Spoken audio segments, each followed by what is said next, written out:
China has begun a major expansion and modernization plan of its Navy and its Air Force, the two wings of its defense system, which it needs to expand its growing hegemony over the region. For a long time, China has been making inroads not only into Nepal, into Bangladesh, into Pakistan, but also as far off as Sri Lanka. Its new naval ships have gone around self-ruled Taiwan on many occasions and freely loiter around in the South China Sea, which it claims as its own territory. And we have futile or sporadic intervention from the United States of America in that area.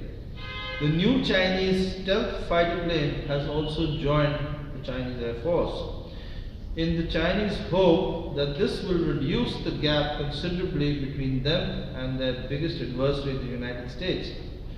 The world, after the fall of the USSR, had become a unipolar world.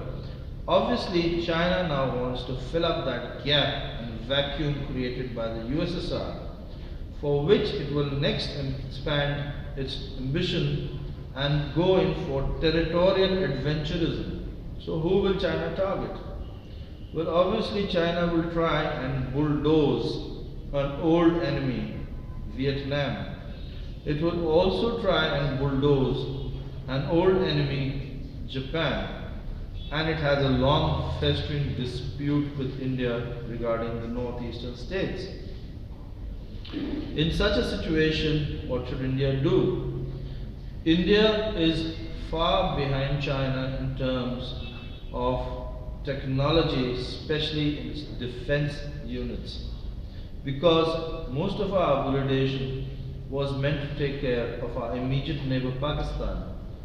However, now that the Pakistanis are virtually bankrupt, China is the main enemy, and China is what India has to think about.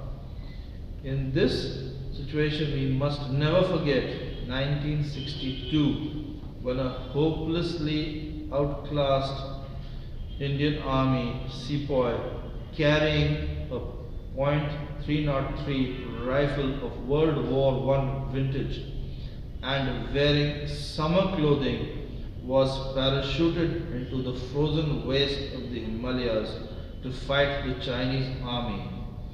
Most of the Indian boys died without firing a bullet because their guns jammed. They froze to death or starved to death even before the Chinese reached them. Those who managed to survive fought pitched battles and died to the last man against vastly superior numbers and vastly superior technology. We have not learnt a lesson from 1962 because when Ajmal Kasab and his jihadis attacked Bombay, they held the entire nation to ransom virtually.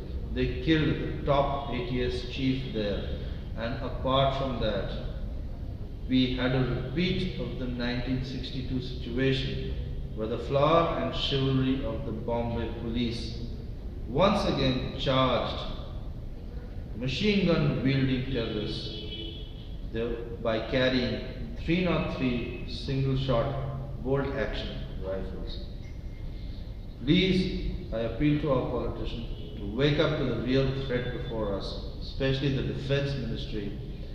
China is slowly encircling India from all sides, whether it's Sri Lanka, Nepal, Pakistan, Bangladesh, and apart from that, economically they outclass us, they have grabbed more markets than us, and in terms of defense, their equipment is far superior.